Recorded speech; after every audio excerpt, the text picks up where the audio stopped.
Fala galera! Bom, temos duas notícias importantes, duas informações aí que, olha, uma preocupa bastante e uma deixa o torcedor um pouco aliviado. São duas informações, duas notícias, uma excelente e uma péssima.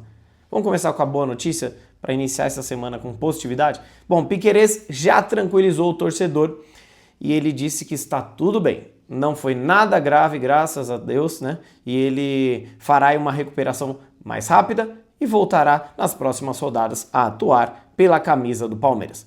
A parte ruim é que Lucas Evangelista, sim, ele, por conta da lesão no músculo posterior, pode passar por cirurgia. Ainda não está oficialmente decretada essa cirurgia, vai passar por novos exames, mas os primeiros exames que o Palmeiras fez já então detectou uma lesão mais séria, mais grave, e ele pode perder a temporada. Olha que péssima notícia, logo agora que a gente encaixou o esquema tático, que com a chegada de Andreas Pereira, que era para ser o 8, ele, Lucas Evangelista 8, colocou Andreas Pereira para ser o 10, de tanto que ele começou a se destacar no meio campo do Palmeiras. Olha, vai ser bem difícil o time se recompor sem Lucas Evangelista. Sabe por quê? Porque numa dessa, o Abel Ferreira ele pode colocar, sabe quem no lugar do Lucas Evangelista? O Facundo.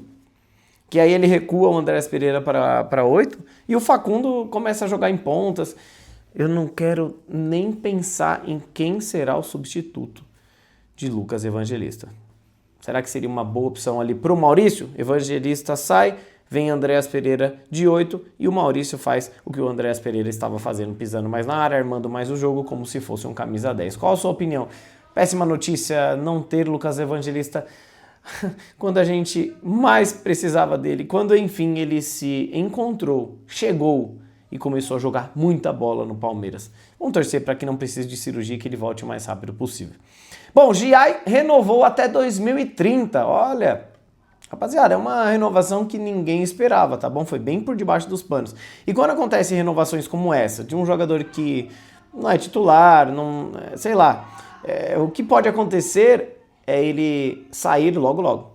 Ele tem propostas, já recebeu proposta do Milan de mais de 100 milhões de reais e o Palmeiras recusou. Só que eu venho falando há um bom tempo, que esse é um jogador que não fica para a próxima temporada. No máximo, no meio do ano que vem ele sai. Mas eu acho que já sai para o final do ano ou início do ano, porque ele é muito cogitado, ele é novo, ele tem seleções na categoria de base lá na Argentina. E é um menino que constantemente tem valor de mercado e tem procura do futebol europeu. Então eu acho que foi uma manobra ali, né? O Palmeiras faz a renovação, ganha um ano a mais aí de contrato, ele ganha um aumento e aí o Palmeiras aumenta a multa rescisória para poder negociá-lo e ter uma margem maior de lucro por conta de já ter propostas encaminhadas aí para o lateral direito, Giai. Agora vamos falar do papelão que o Rogério Ceni fez ontem. E hoje o Anderson Barros jantou ele. Almoçou, porque foi ali por volta da hora do almoço. O Anderson Barros acabou com o Rogério Ceni. Anderson Barros, é difícil você dar uma dessa aí, você foi violento, hein? Você é monstro. Um grande abraço pra você, viu? Bom, vamos lá. Rogério Ceni alfinetou Abel Ferreira e o Palmeiras. Rogério Ceni disse assim, ó, abre aspas. Para o Palmeiras é melhor o gramado ruim, porque eles só fazem ligação direta. É só o Everton, Flaco e o Vitor Roque. E sobre a lesão, para quem joga em gramado sintético, reclamar fica feio. Olha, a gente poderia até concordar com algumas coisas que Ceni disse se ele não fosse hipócrita. Se ele sustentasse a mesma opinião.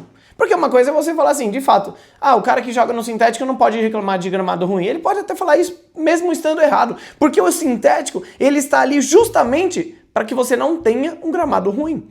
O gramado do Allianz Parque, antes de virar sintético, era um gramado ruim, assim como é o gramado da Fonte Nova, assim como é o gramado do Castelão, assim como estava o gramado da Arena MRV, antes de virar sintético, por conta de shows, por conta de eventos. E aí o Palmeiras falou assim, tá prejudicando o Palmeiras e os adversários. O que nós vamos fazer? Vamos colocar sintético. O sintético, de fato, não é a prioridade.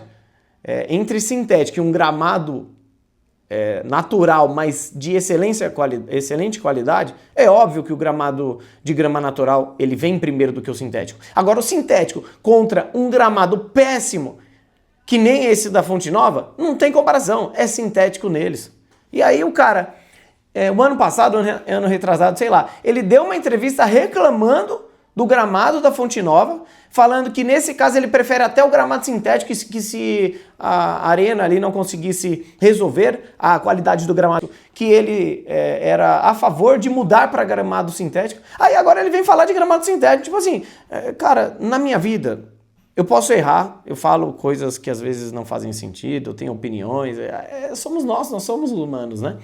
Só que você tem que, quando você erra, você tem que falar que errou, você tem que pedir desculpa e tentar não cometer o mesmo erro. Agora, você ser hipócrita da forma como o Rogério Ceni foi hipócrita ontem na coletiva, falando sobre gramado, onde há poucos meses atrás ele falou que era a favor do gramado sintético no lugar do gramado ruim da Fonte Nova. Olha, é um tapa na cara, não é mesmo? Se você quiser ver essa entrevista, tá lá no perfil do Boca, no YouTube. O Donati fez uma matéria sobre isso lá no Insta, né?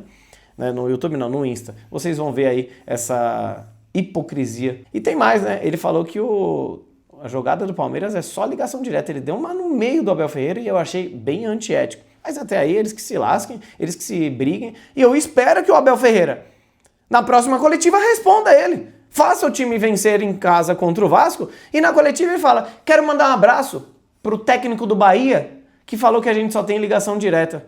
Qual é a posição do Palmeiras, qual que é a do Bahia? Quantos títulos eu ganhei nos últimos anos e quantos títulos ele ganhou no Bahia? Então, assim, Abel Ferreira, ao invés de você ficar toda hora mandando indireto pra torcida, manda indireta ou direta. Manda uma reta para Rogério Ceni. Você tem essa oportunidade na próxima coletiva, né?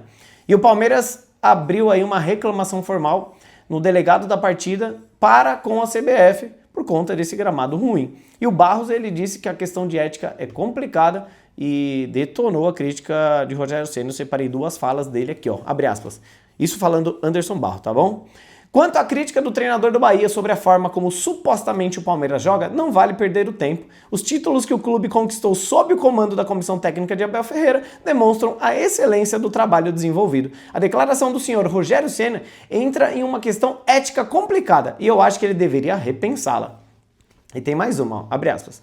O próprio treinador do Bahia, que ontem saiu em defesa do campo da Fonte Nova, disse há um ano atrás, se não me engano, que era preferível ter um campo sintético a jogar em um gramado sem a mínima condição como o da Fonte Nova. Não fui eu quem falei isso, foi o treinador do Bahia, o senhor Rogério Ceni, que aparentemente se esqueceu do que falou em 2024.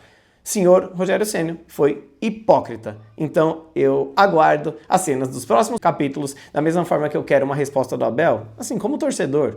Você não quer? Você não gostaria o Abel responder o Rogério Ceni? Eu gostaria de ver também o Rogério Ceni sendo perguntado por algum jornalista falando: Rogério Ceni, deu uma polêmica aí, né? Você reclamou sobre sintético, blá blá blá, mas foi o mesmo que você falou. O que o Palmeiras falou, você falou no ano atrás e agora você mudou sua opinião? Você foi hipócrita.